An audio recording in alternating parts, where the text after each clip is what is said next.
there. Ngambirizium is the one who translates for the DC. Big man. So the concept of wealth got lost. Then when these academicians, social scientists, these tango lawyers and so on, when they came, the development, sustainable development, sustainable. But when you listen carefully what they are saying, they are talking more about the roads, the what, about social services, health. Yeah, but all those, where do they come from? If you don't have wealth, how will you sustain all those? Because me, by having wealth, I'm actually contributing to all those. Exactly. If I have my cows and I sell them, first of all, I provide beef for the country. I provide milk. But I also get money and build a good house. When I build a good house, I use cement. There is tax on that cement. So that house, really, although they call it Museveni's house, but actually it is for all Ugandans because it has contributed to their. So if you don't address the issue of wealth, big problems. Where will you get the goods? Goods,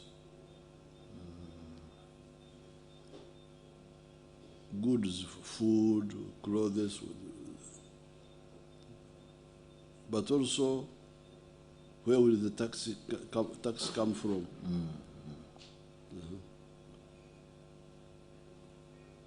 Because these peasants who are not part of the money economy, they are not taxable. You can't easily tax them. Where do you find them? Like somebody is staying in a grass hut. Will you tax the grass? No. It's renewable, so it's not. Or the reeds, the reeds, you know, they use the reeds. Yes. There's grass, there's reeds, there's mud. What do you tax there? Nothing. So the money is tax immune. You can't tax him. Because he's outside the system. So when you are talking about the roads, the what, but how are you going to build them? Because you need money. And the money of the government comes from taxes. And taxes are from consumption. Somebody consumes, and in the process he pays the tax.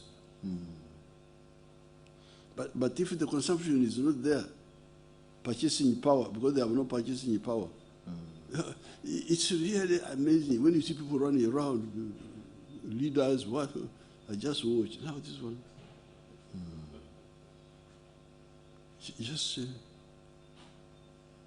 it's very dangerous. So that's why wealth is very, very crucial, because all the other things are really engumba. If I may give you a Bantu word, engumba is barren. A woman who is barren, who is not producing children. Engumba. A road is barren. It's just there. Because it doesn't produce, it is there, yes, it gives comfort, you drive well, but what is it producing? There are no results. Yes.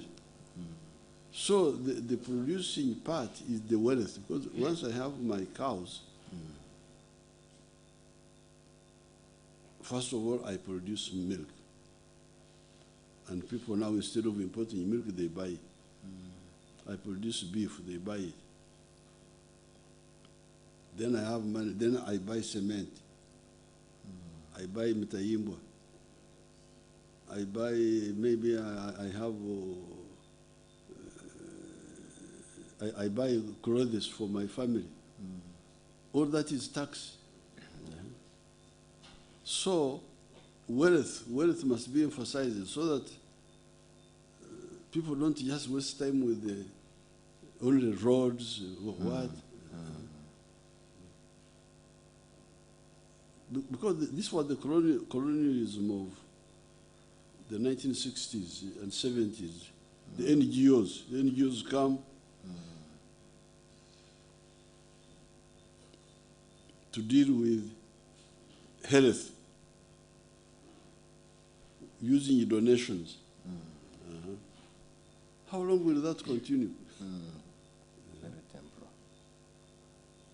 The community is not producing enough money to look after its health. They are in their grass huts, not contributing to the tax. But the foreigners come with money to keep them alive, to buy medicine for them, to do this, to do this, to do this. Then Jews are there, and the leaders are there, minister, president, prime minister, speaker, big people, but really off the point. They are not doing what they should be doing. So that's why wealth really is the most dynamic part of all that. It is all around. Because if I have wealth, I can even contribute to infrastructure myself.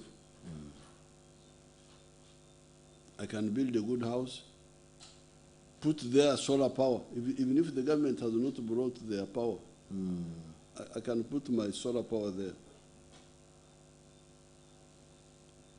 I can do, in artists they call it Aiga Akipi. I can trap the water from the roof of the house. So I can actually create safe water for myself. So the most dynamic part is wealth. That's why we are saying, please, please, please.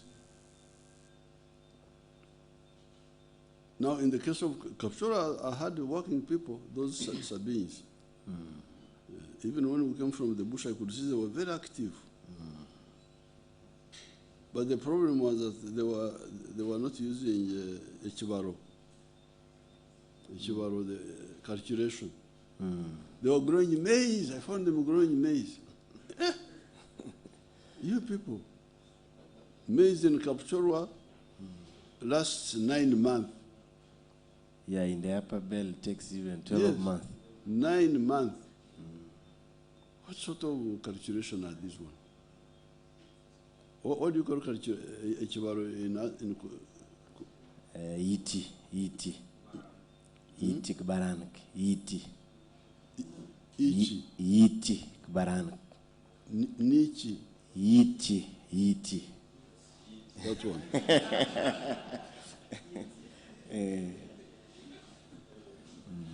So then number 4. So we are really emphasizing. And when I look at this what they call presidential candidates moving around, when I get time, I will really dismantle them. What they are talking. Because although only 67% now of our people are in the money economy now. Because previously, up to when I introduced Operation Wealth Creation,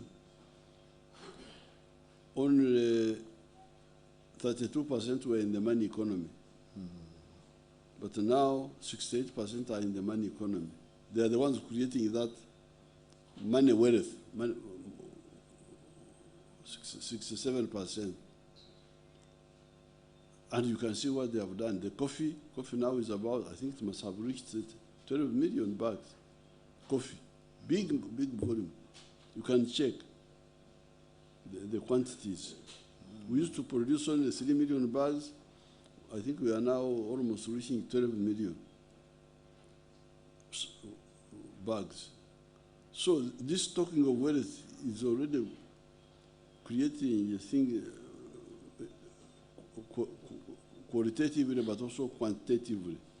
The quantities are bigger.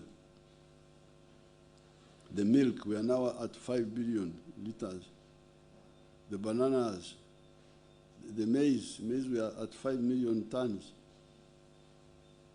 The cement, the what, everything is big. So the talking about it is helping. Now the challenge is to get out the 33%, the other 33% who are still outside the money economy. So in the case of Sebe, you should check in the parishes, are there people who are still outside the money economy or what? The other time I was there, I had my friend Kisa, the old lady from Kwen. She was outside the money economy, but she has now joined with her cow. Exactly. With the PDM. Now, number 4 is jobs. For people to know that where do jobs come from? That one is also another problem. Then you have ministers, you have what?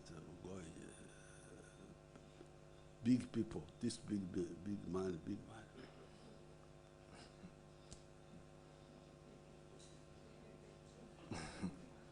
But what are they doing? You work hard. Must be a biddy that they should tie. Do what now? Why don't you tell us where jobs come from? So that we know that jobs. Say, no, jobs. So I have shown you on the videos that jobs come from wealth. If you don't have wealth, there will be no jobs, except the few jobs of the government, which are not enough. There's one Gombora chief, unless you kill him,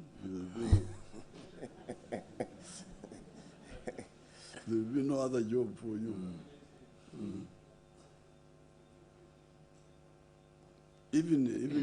So the total government jobs are 480,000. Population 50 million is going to be 100 million in the next 30 years. Where will the jobs come from? Jobs in the modern society come from commercial agriculture, from manufacturing industry, from services, and from ICT.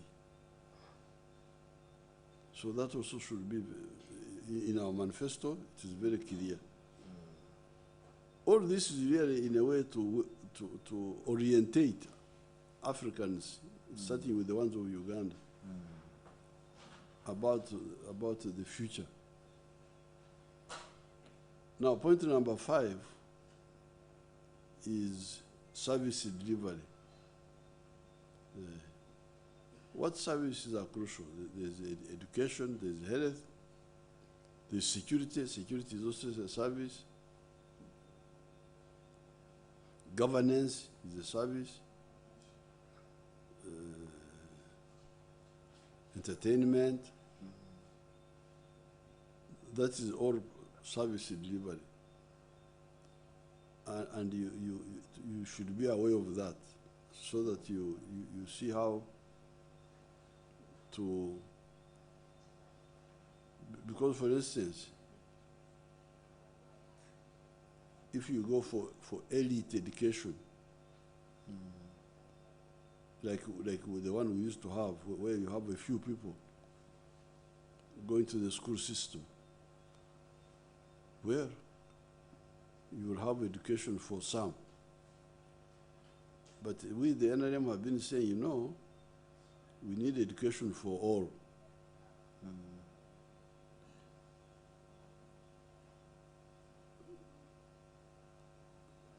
When I had introduced UPE a girl from one of the schools came and gave a poem and said that the debate was whether to have all education for some or some education for all.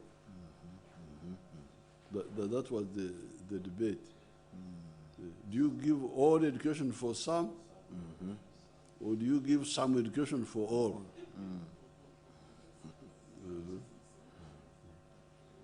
So this is now your doctrine on service delivery. You must sort out yourself. How about health care? What do we do? For instance, people have been talking of health insurance. Me, I'm still studying it.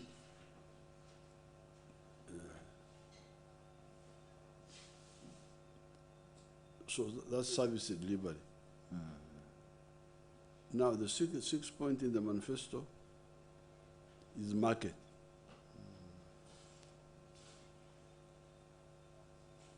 Already where we are now, everything we are producing is in surplus. The internal market is not enough for sugar, for cement, for milk, for what? So what do? We need a regional market. But in the political class, you don't hear anybody talking about market. No. Power.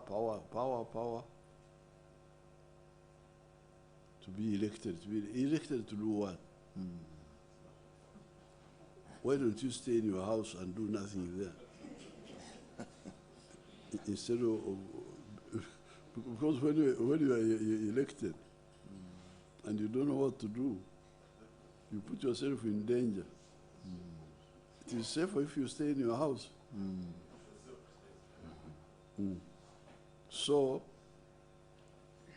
you don't hear anybody talking about the market. All these, the intellectual class, the journalists, fourth estate, is it fourth? What are you talking about? You don't talk about market. What are you really talking about? Because the moment people settle down and start creating wealth, the internal market is not enough. So why don't you talk about market? You really can't explain. Even professors, they don't career research paper. What are you researching?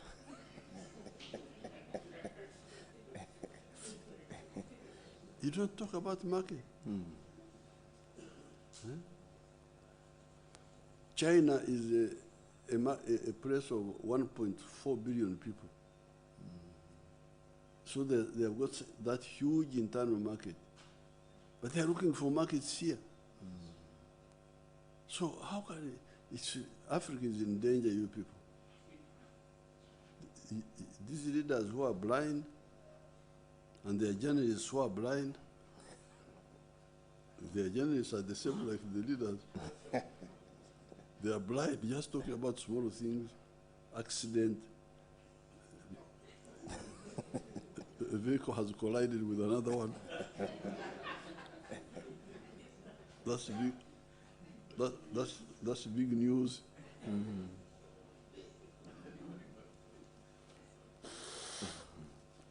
Real Africa is in danger. In 1968,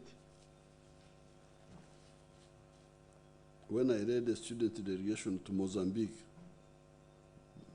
to the liberated area of Mozambique, on our own, we just did it on our own, and we went in the holidays to the liberated areas of Mozambique. When we came back, Madam Nyerere called us.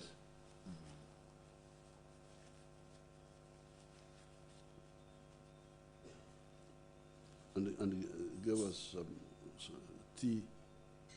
And he said, now, I can now sleep.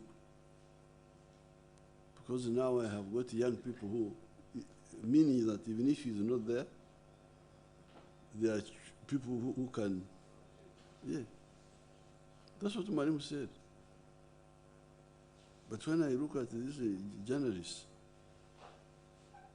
of Kapchorwa and the ones of talking about accidents, football, which club in Europe has defeated the other one? Africa is in trouble. Because you don't seem to know your destiny, what affects you. You're concerned with everything else except your destiny. How can that be safe?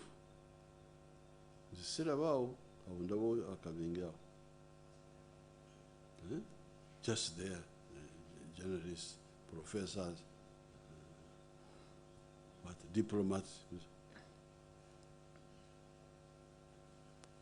You are not talking about market. Who will buy these products? So that is point number 6 in our manifesto.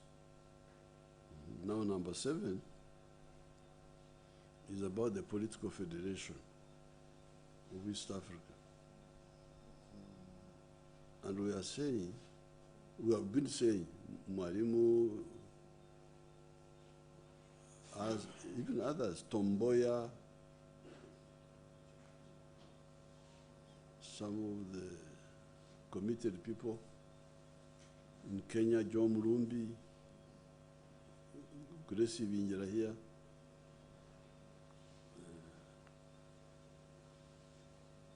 We've been saying that economic integration will solve the issue of the of economy. The economy will grow. But how about strategic security?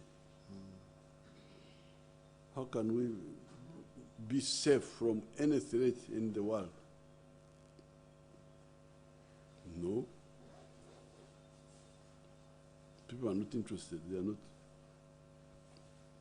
You don't hear anybody talking about it.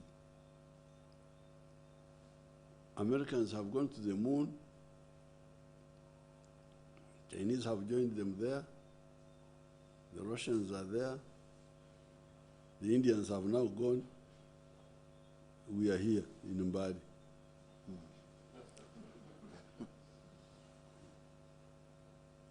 With our British friends, we're also here.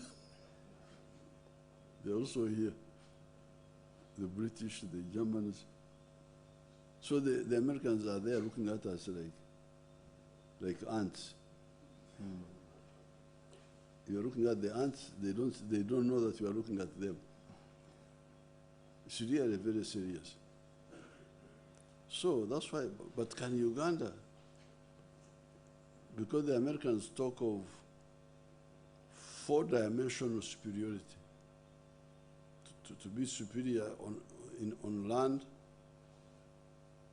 be superior at sea,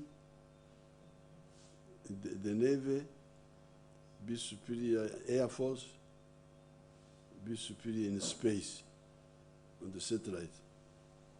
So Africans are totally absent. They don't even have police for land. That's why you can hear terrorists can kill people. You heard what Trump was saying about Nigeria.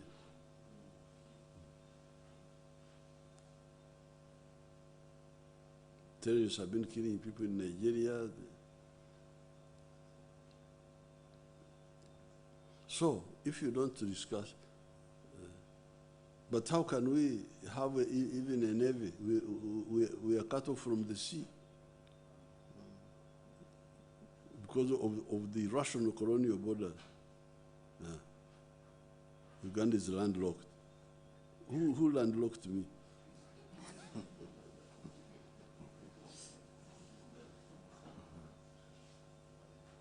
Bismarck is the one who landlocked me. Why should we accept Bismarck that he comes and says these ones are landlocked? And why would my brother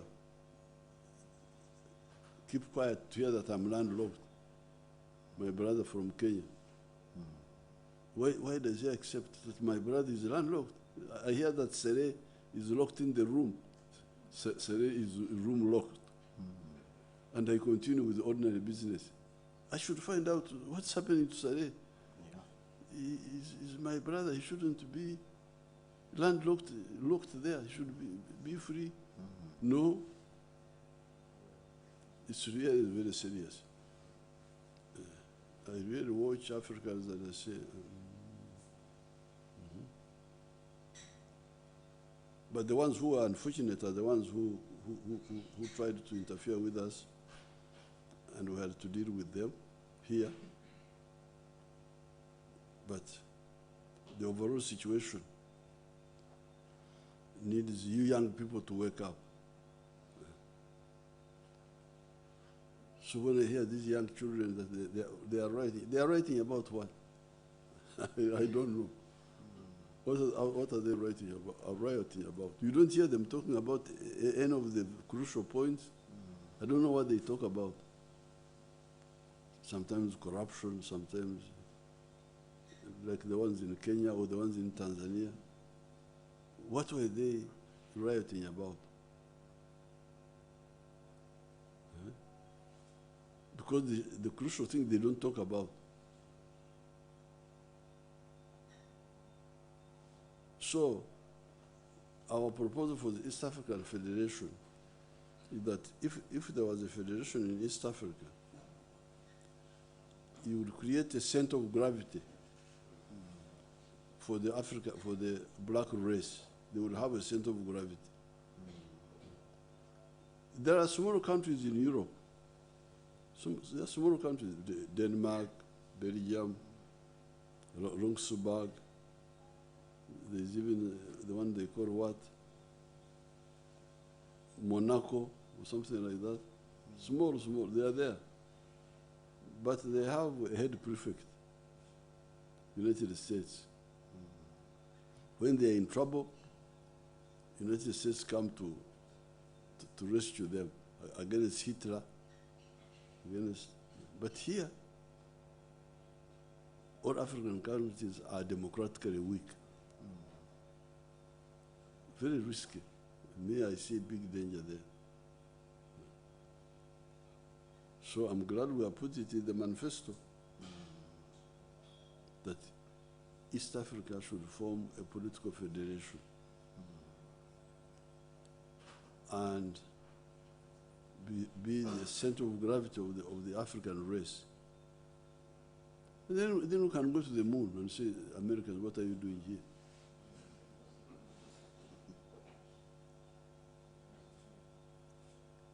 So that whatever else everybody else is doing, we also do for our own, not to dominate other people, but to cater for our security. Who is catering for our security on the moon, in space? No, we are just not there. We are here, just here. So these are the 7 points. I'm glad they're in the manifesto, because I don't want to go to Gehenna. When I go to heaven and God says, why didn't you care about my African people? I said, Almighty, I tried. And the evidence is here. I have the evidence. I'm sure he would give me some few marks. And I will be with Ibrahim somewhere. Sure. So I'm now in the hands of the what? What are you? I'm the moderator. Huh? I'm the moderator. I'm in the hands of the moderator now. Great. Thank you so much, Your Excellency, for those great points in your vision. We appreciate so much.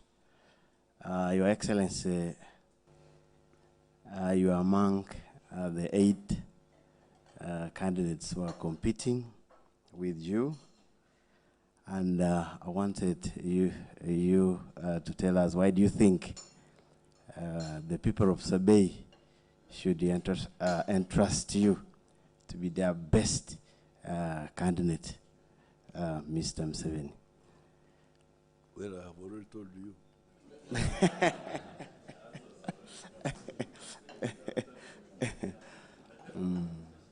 Because we have a clear diagnosis of the problem of Uganda, of Africa, and we have got a prescription, and we have already implemented parts of both, and we are saying that please support us so that we do more, the whole package. So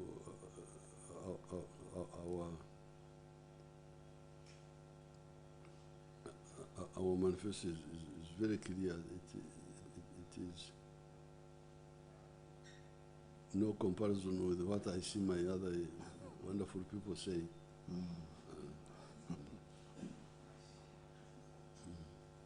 Great, thank you, Your Excellency. Your Excellency, I would ask one more last question so that I'll be able to give my colleagues also to ask some questions tonight. Your Excellency, Sabey has experienced mudslides, and I'm sure during your trip you must have seen those affected areas. What plan do you have for those people in that area of Sabey sub-region? These landslides, I don't know whether they were there in the past.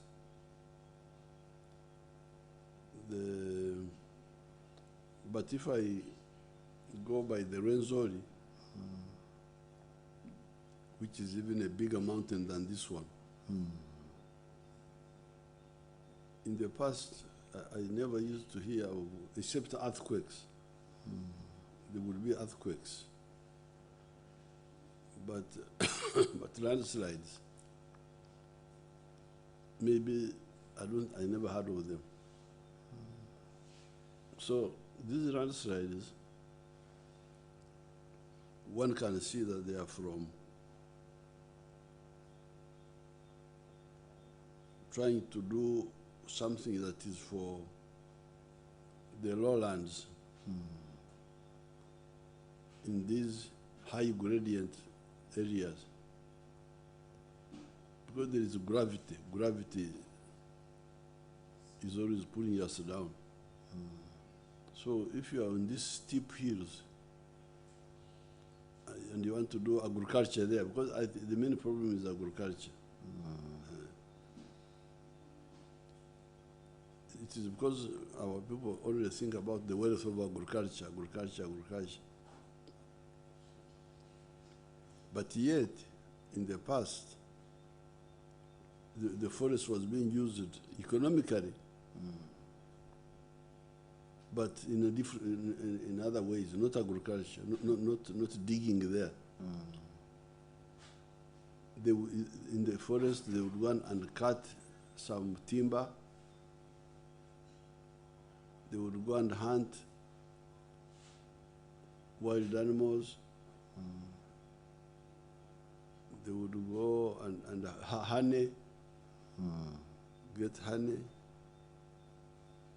These people, this Bagisuya would go and get something called malewa, some bamboo, which they liked so much.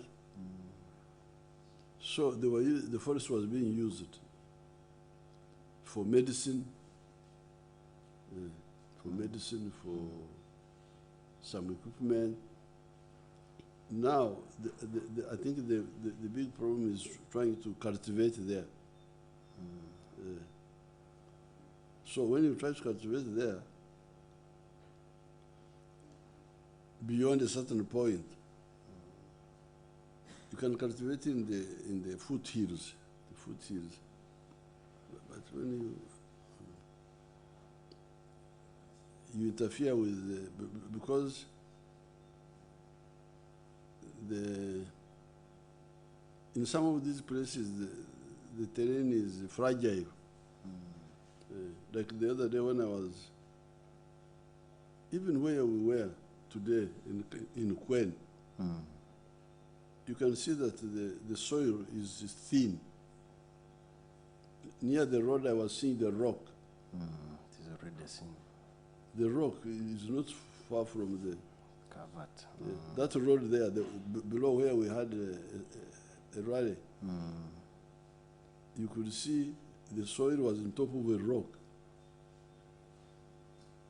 and the underground water was coming from up, and imagine on the road. So in that sort of fragile terrain, you come carelessly and you start cultivating, cutting trees. Trees are the ones holding the soil with their roots. It's very dangerous. It's very dangerous. But we are going to, I have proposed that we should really have a conference after the elections. And really we talk about, we can even hear from the elders in the past, how were things being done. Are these landslides, did they used to be there? Me, I never used to hear about them. In the Rwenzori, I never heard of them. So what has happened now? But my suspicion is this one, of trying to do what is for the lowlands or for the foothills, trying to do it on the hills. On the roof. That's my suspicion. So in the short run, that's why we are saying resettlement. To resettle these people, we have the money, we have bought some land, we are going to buy more land so that they get out of the danger areas. And then we discuss, this is a gold mine. These mountains are a gold mine, if they are properly used. Because now, like Cheptegei now is Ndorobo. He used, what do the Ndorobos do? They gather honey or what? Yeah. They don't cultivate. Do they cultivate in the forest? No. They collect. They collect honey, collect malewa, all those things. They collect honey. Honey? Yes. Yes. Yes. But now, he's now added a hotel. So, because we are talking of Mkoriandit, wealth. Yes, Makariondit. Huh? Makariondit. Mkoriandit. Yes. Now, the problem is that people think agriculture is the only Mkoriandit. Yes. But I can be, tourism is Mkoriandit. Yeah. And apiary, honey. Even if we didn't cultivate there, but collected honey, put beehives there, can we not get a lot of money from? Yeah, we can. Yeah. What is the best way to use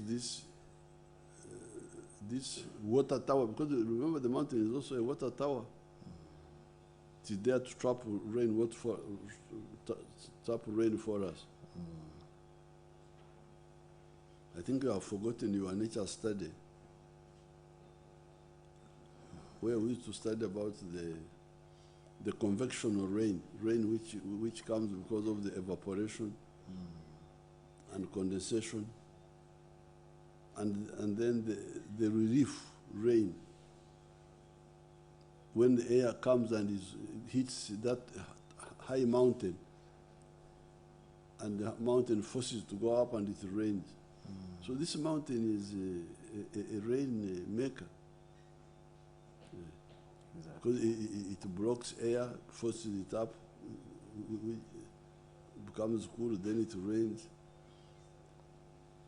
So in the short run, we are resettling them, but in the long run, we need to discuss. We don't have to quarrel, push, what? No. what is the best way forward. We are all here. We can talk, we can discuss. We don't have to push the government. No.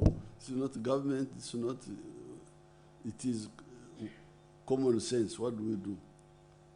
It's a dialogue issue. And we shall find out how the landslide started and why. Were they there in the past? I never heard of them myself. I'm from that side there, the Renzori.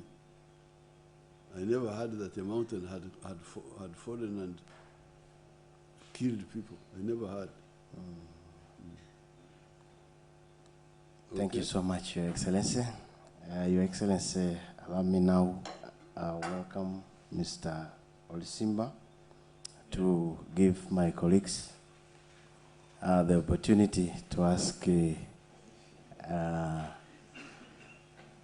some questions. Sir, you are welcome. Thank you, Your Excellency. We only have 4 questions, and I'll start with Silas. Silas, please come to this microphone. Restrict yourself to 1 question, please. Thank you.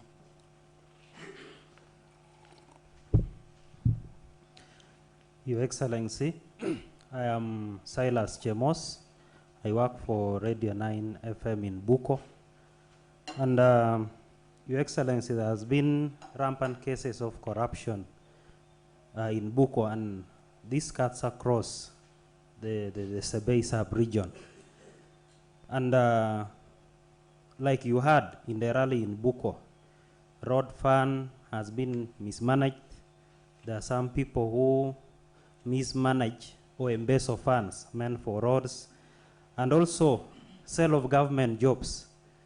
There are incidences where applicants pay even up to 50 million to get a job, and this affects service delivery in the region.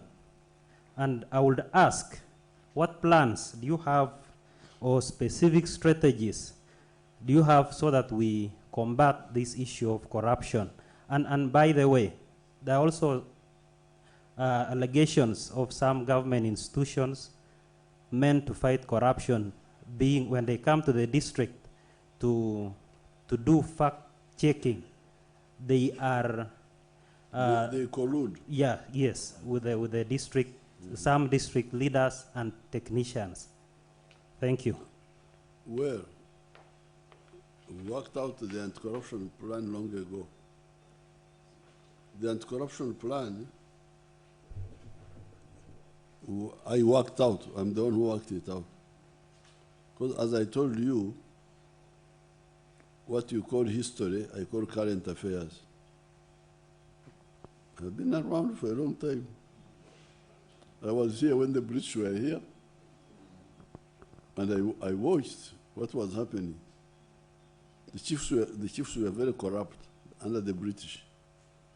The chiefs, the Gombara chiefs, the vets, the policemen, the teachers in schools, impregnating girls and all that, school girls. So, and then after independence, I was watching.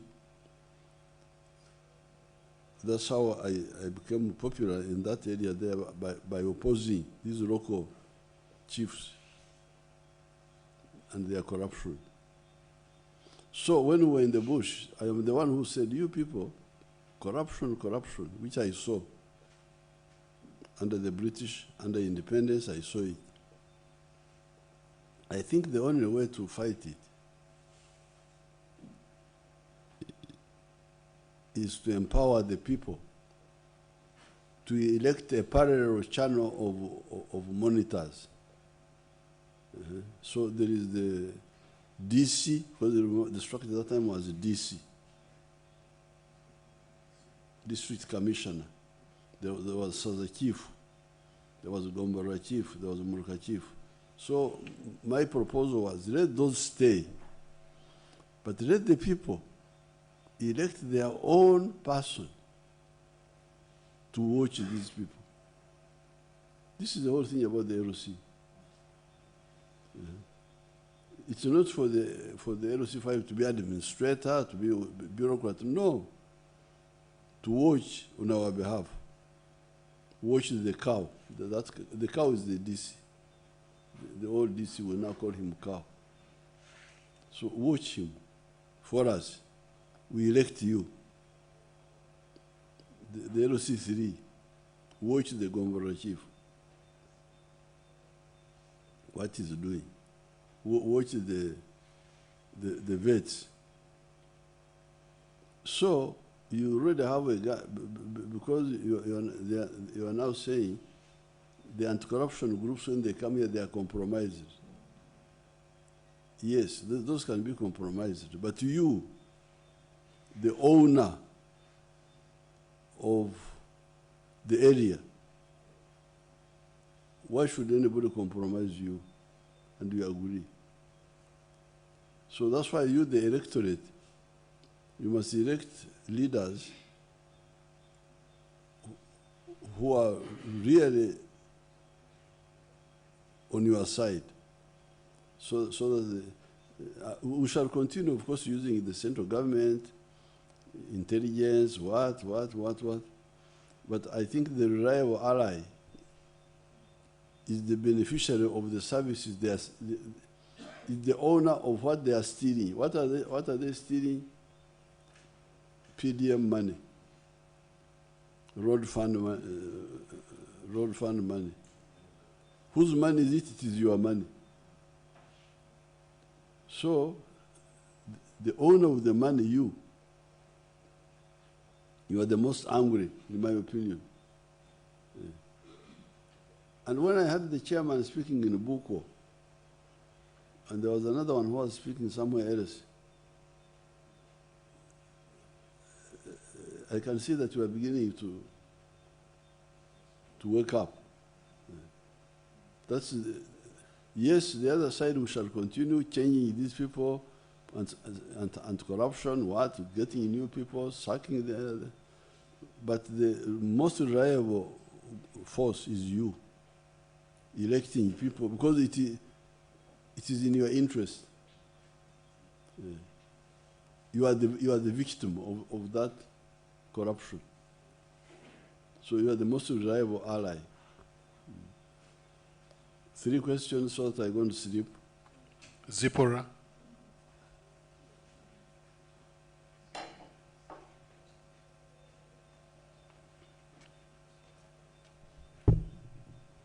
Thank you. Your Excellency, in Sebei sub-region, the Sit hydropower point currently produces 5 megawatts of power, though its original capacity is 6.5 watts.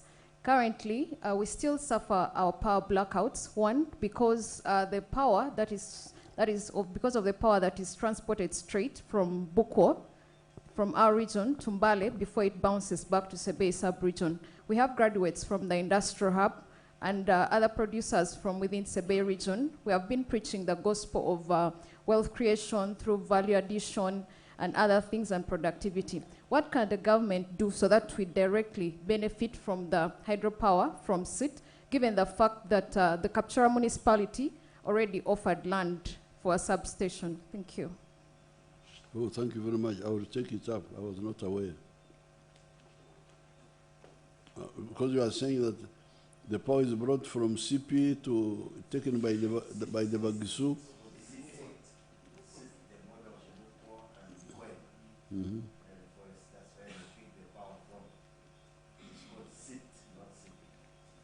City. Yeah, city. Mm. So you want it to serve Kapchorwa? Fine, that's very good. 2 questions. Roger.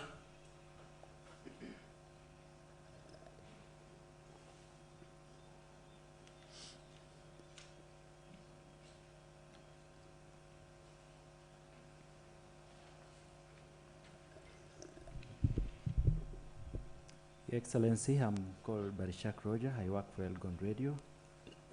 In regards to restocking, it has been long overdue for Sebei. Is our leadership the problem that we were initially left out Which one is that? of? That is the restocking for Sabay sub-region. Hmm? Cattle restocking Mm. for Sabay sub-region. And on the same note, Your Excellency, you talked of considering Sabay sub-region in the compensation program, but the Sabaeans are still afraid that you may give us the cows and they are stolen because we still have insecurity in Sabay sub-region. They still, there are people who are stealing cows. I can quote a very serious scenario in Soy, where some called Capsules was killed by Karamajong warriors, compensated with the 30 cows, and within 30 days, the same cows were again stolen by the same people compensated. So insecurity is still a big problem. So as you look into restocking Sabay sub-region, we still have insecurity. Thank you. That insecurity is because you have not told me. Now that you have told me, it will stop because it is easier to stop it. I think some of those commanders. Where is that? Where the stealing? Where did it happen? It happened in Ngenge, Soy County. Mm. Some village. Yeah, some village in Soy County. I know. But which particular village? Which particular village? The village is called Jeborom village. I wish somebody could write something and give it to Barbara Barunji Syria. Take it up so that we check. You know, these commanders, they, in the Bantu dialects, they call it okunyata. Okunyata is to eat food without sauce. What do you call it in Sabine? Kelogui. Hmm? Kelogui. Kelogui. Elowi? Yes.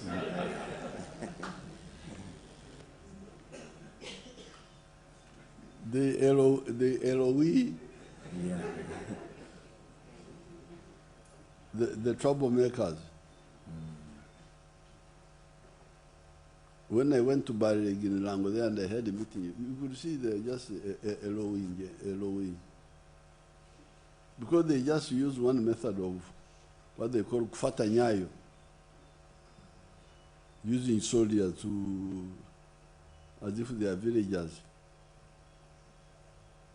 And yet they have got so many things they have which they don't use.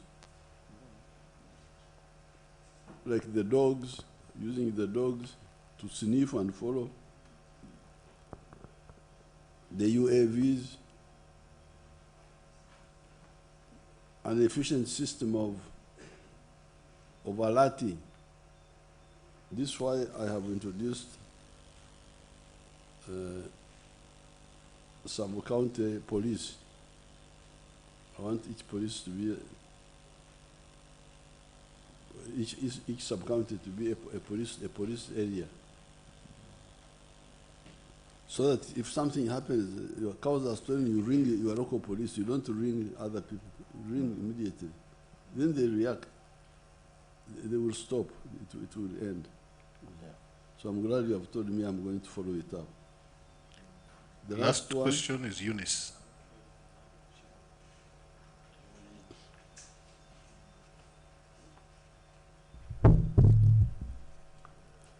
Your Excellency, my name is Eunice Chekwemoy. I work for Kapchora Trinity Radio. And my question is in regards to unemployment. Now there is the new fund for graduates as a startup fund for university graduates who remain unemployed. How much money will be put in the fund, and will every graduate have access, equal access to the fund? And what happens if someone borrows but their business fails? What happens? What happens if someone borrows but their business fails? Business failed.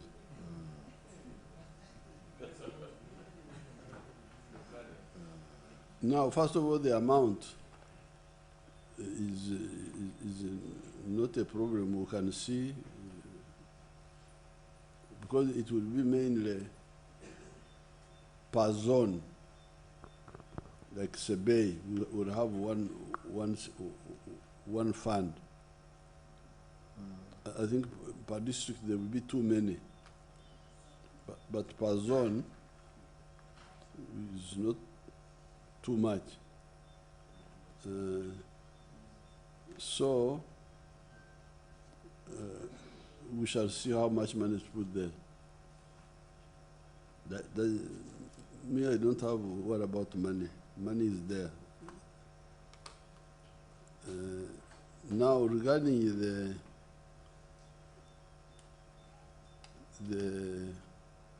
if the money the business fails, that's why the managers of the fund should also work with you to assess the business beforehand, so that you tell them that I want to do this, I want to do that, I want to do that.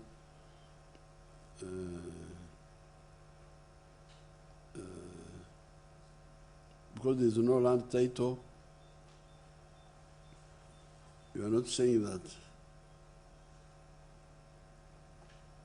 if the business fails, they will take your land title. There's no collateral.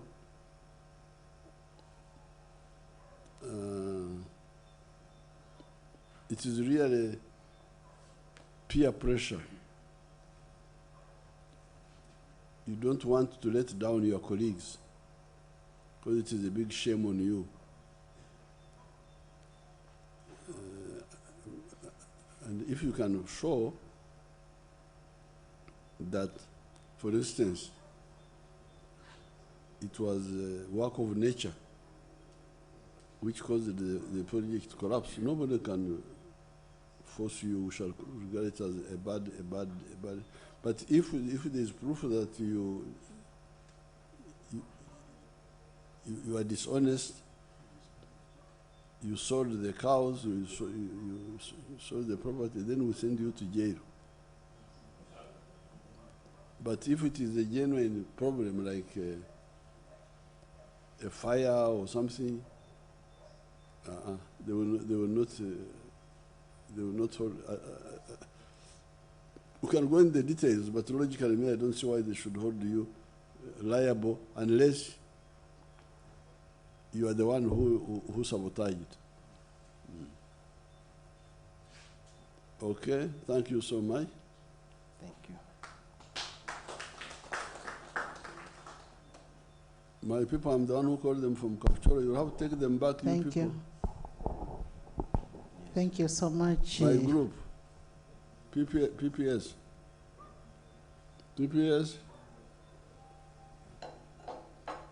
I'm the one who forced these people from Kapchorwa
UBC, inspiring Uganda.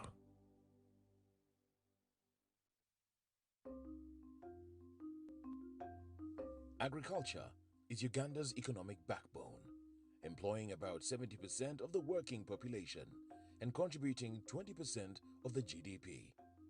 As the world becomes a digital global village, ICT has proven to increase productivity in the agricultural value chain.